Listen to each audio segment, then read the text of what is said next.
Le ministre, bonjour, merci de nous recevoir. Un pays ami, la France, a été endeuillé hier soir avec plusieurs attentats qui ont fait des centaines de morts et plusieurs centaines de blessés. Quelle est la réaction de la République de Djibouti suite à cet attentat?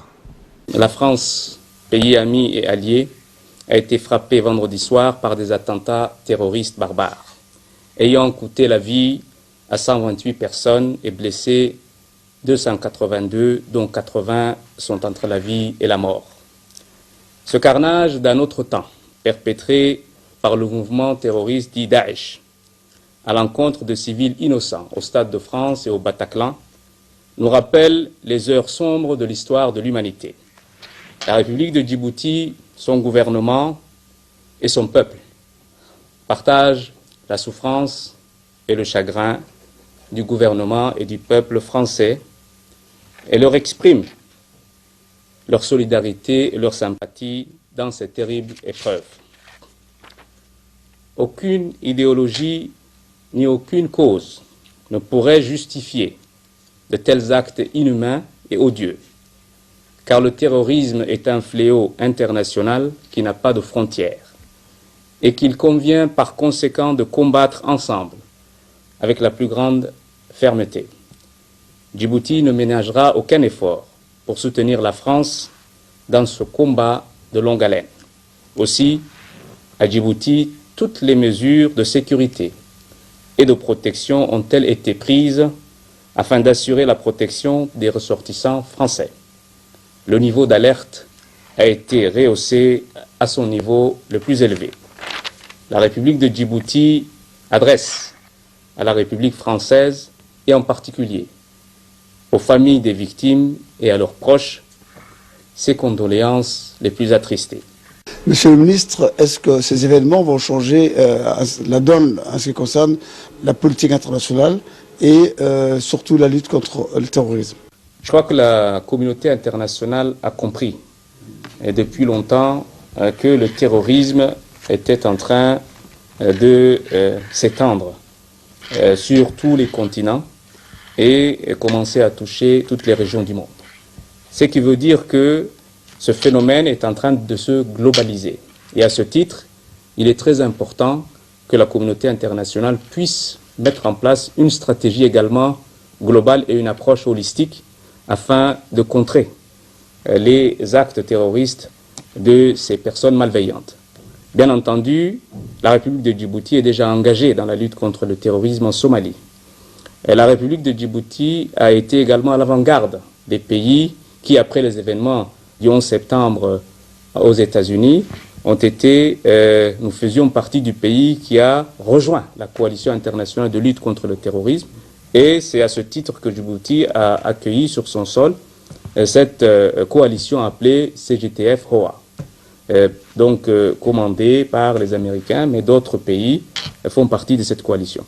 Et donc, depuis plus de 10 ans déjà, notre pays se trouve donc à l'avant-garde de ces pays-là qui se battent et qui combattent le terrorisme sur tous les fronts. Il y a bien entendu la difficulté et la complexité de pouvoir saisir et identifier un ennemi qui est souvent invisible et qui utilise des moyens qui sont des moyens cachés, parfois se fond dans la population et utilise des bombes humaines pour pouvoir faire le plus grand dégât et le plus grand nombre de victimes. Cela étant, il faut savoir que la lutte contre le terrorisme est et restera une lutte de longue haleine. Du fait qu'il y a également des considérations, des éléments politiques qui viennent, je dirais, perturber cette approche holistique, ce combat et cette stratégie internationale, notamment des causes qui parfois sont utilisées comme des prétextes pour pouvoir mener des actions terroristes.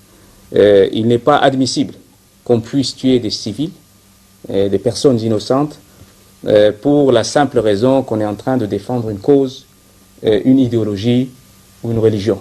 On ne tue pas les gens. Et je crois que ces méthodes sont vraiment dans notre âge, ce sont des méthodes utilisées par des gens qui font fi de toute morale humaine et qui font fi de toutes les valeurs qui rapprochent l'humanité et les peuples. Et là, je crois que la condamnation internationale contre ces actes est unanime parce que la communauté internationale est unie, n'est-ce pas, derrière ces valeurs, derrière ces considérations qui rapprochent les gens et les civilisations, les sociétés les unes des autres, que ces idéologies de l'extrême qui, pour atteindre des objectifs qui sont injustifiés, sont prêts à passer sur le corps de centaines, voire de milliers de gens.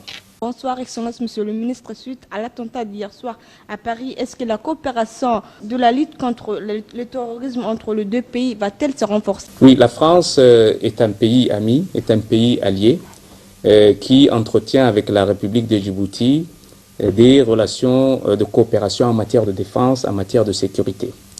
Vous savez que le traité de défense qui a été signé entre la République de Djibouti et la République française en 2012 prévoit un certain nombre de dispositions qui ont trait à des aspects sécuritaires et je crois qu'à ce titre, nous sommes aujourd'hui, Djibouti, dans l'obligation au respect des dispositions de ce traité de défense de nous tenir prêts et disponibles à tout soutien que la France solliciterait de Djibouti.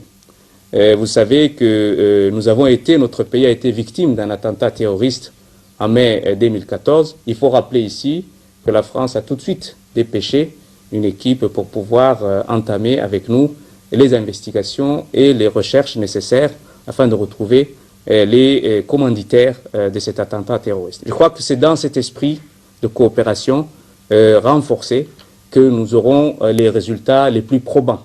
Et je crois que c'est très important que cette coopération continue à être actée, à être dynamique.